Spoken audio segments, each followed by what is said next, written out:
Hello guys! Welcome back to my channel. OMG! Oh, sobrang excited ako kasi may bagong nirelease si Lord with an E, which is yung What Was That? Actually, I listened to the snippet of What Was That. Yeah, yung parang in-story niya ata nun sa IG, and basically yung tono niya is, ano ulit yun? Yung I was 17 and what was that? Ganun siya.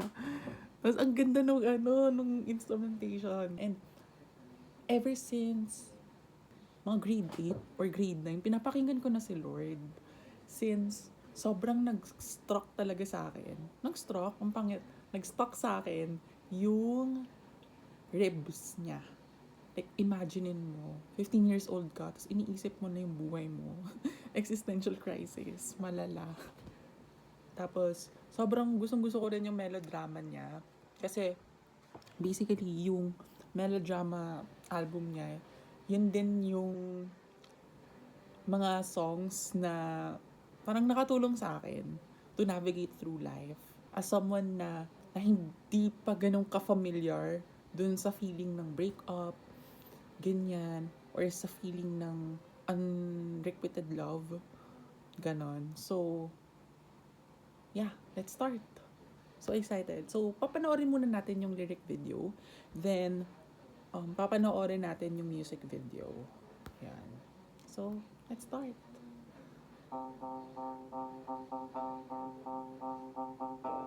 A place in the city, Oh my God. a chair and a bed. Oh my God. I cover up all the mirrors. I can't see myself yet. Oh my God. I love this already. This is so me. This is actually me. For this song, actually reeks of insecurities. Personally, nakaka-relate ako kasi sa kwarto namin, meron kaming salamin doon.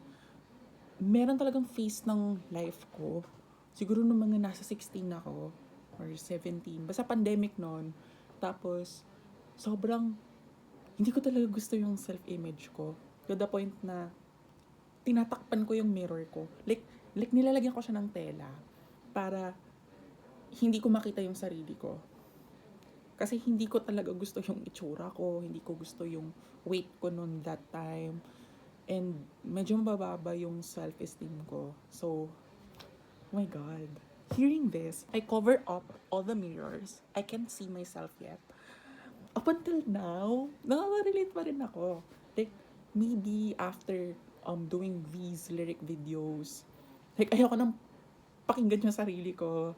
Ayoko makita yung sarili ko. Kasi ewan ko, wala lang. Ang cringe. Ang cringe. Tsaka, parang, well, naniniwala naman ako na lahat tayo maganda. Pero, meron kasing may mas maraming advantage. Like, yeah, beauty privilege, ganyan. Pero what I wanted to say is, meron talagang mas pasok sa conventional, standards. And it sucks. Hindi ako ganun. Specifically as, as someone who's been living here in the Philippines since I was born. Iba yung gusto ng mga Pilipino compared pag siguro mga foreigner, ganun. Or ewan ko, baka inadapt natin and whatsoever. Ayun. Anyway, sige pakinggan na nga natin. Ayan. Ang ganda nito, oh my God. It reminds me of Green Light. By the way, nasimulan. In my head. Super A cut pala. place in the city, a chair and a bed. I cover up all the mirrors. I can't see myself yet. I wear smoke like a wedding vet. Make a meal I won't eat. Step out into the street alone in a sea. It comes over me. I'm missing you. Yeah, I'm missing you. And all the things we used to do. MDMA in the back garden, blow pupils up. We kiss for hours straight, but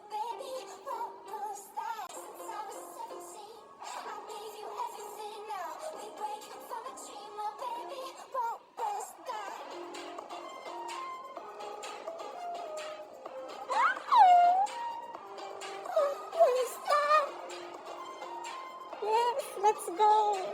Do you know you're still with me? When I'm out with my friends. Wait. Do you know you're still with me?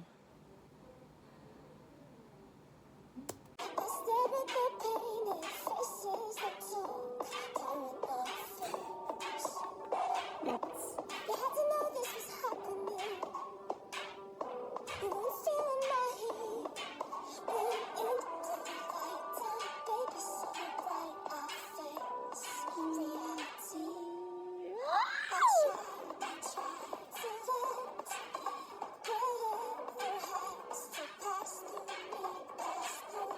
But this is staying quiet. I know it might not let me go. And then they never got enough. You was up because I was triple, baby. What was that? I remember seeing it. This is best cigarette in my life. Well, I want you to just slide into your hands with this sense of when it knocks me out. I didn't know that it should never be enough. Since I was 17, I gave you everything now. The grief from a dream, my baby. What was that? Oh my god! I'm scared! Oh my god. Want you to just stay out. Do you like I can make it alright? Wow, blue light na siya ngayon!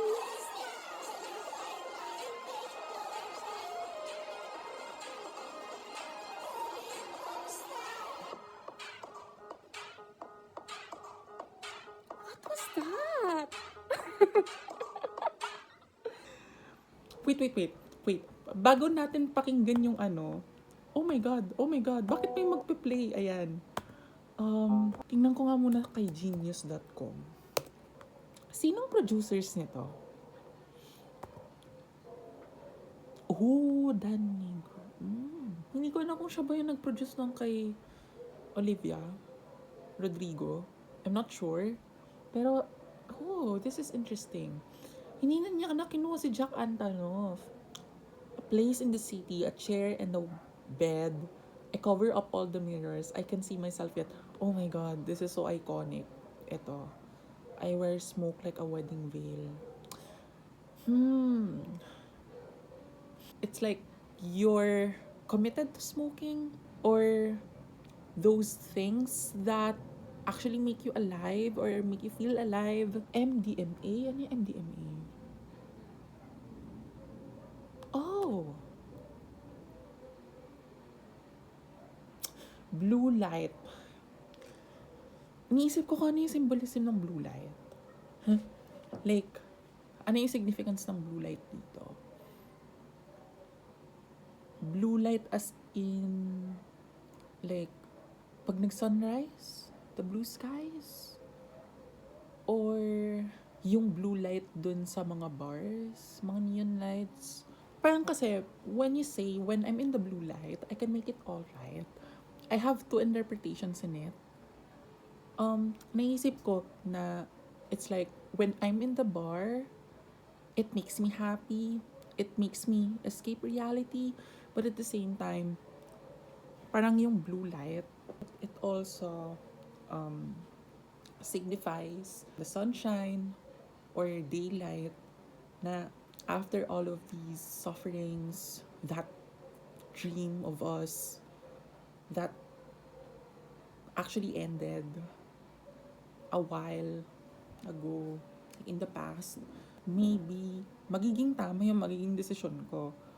It's screaming melodrama, but at the same time, it's like looking backwards to your past self, and at the same time, integrating your present self into those things that have happened to you.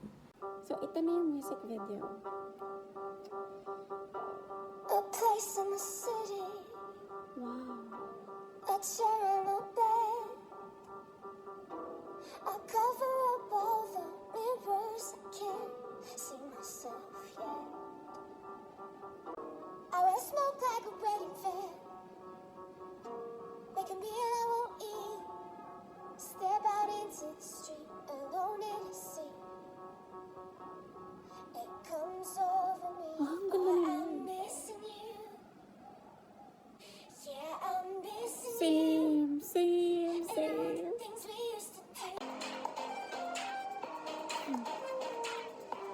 Wow, ngayon hindi na siya tumatakbo. Nag-bicycle na siya.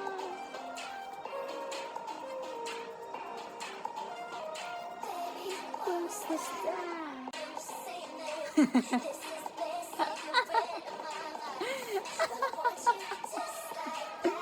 This is so cute.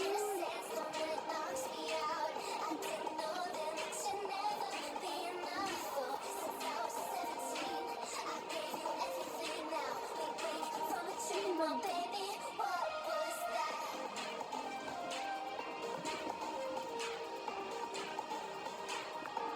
What was that? Hindi na ako nanonood. Guys. Cause I want you just like yeah. Do you like I can make it alright? What was that? Do you like I can make it alright?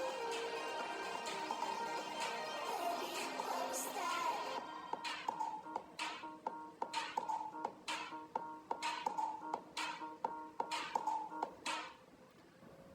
Gosh, I miss this Lord. I mean, I've listened to the 3 albums that she made. I have listened to Your Heroine, Melodrama, and Solar Power. I love Solar Power, don't get me wrong. But it's just that, feeling ko din, kaya medyo nag-iba rin yung reception ng public kay Lord noon, ng Solar Power era. Kasi, yun yung persona niya. I mean, I hate to say persona when it comes to artists. But, yun kasi yung public identity niya.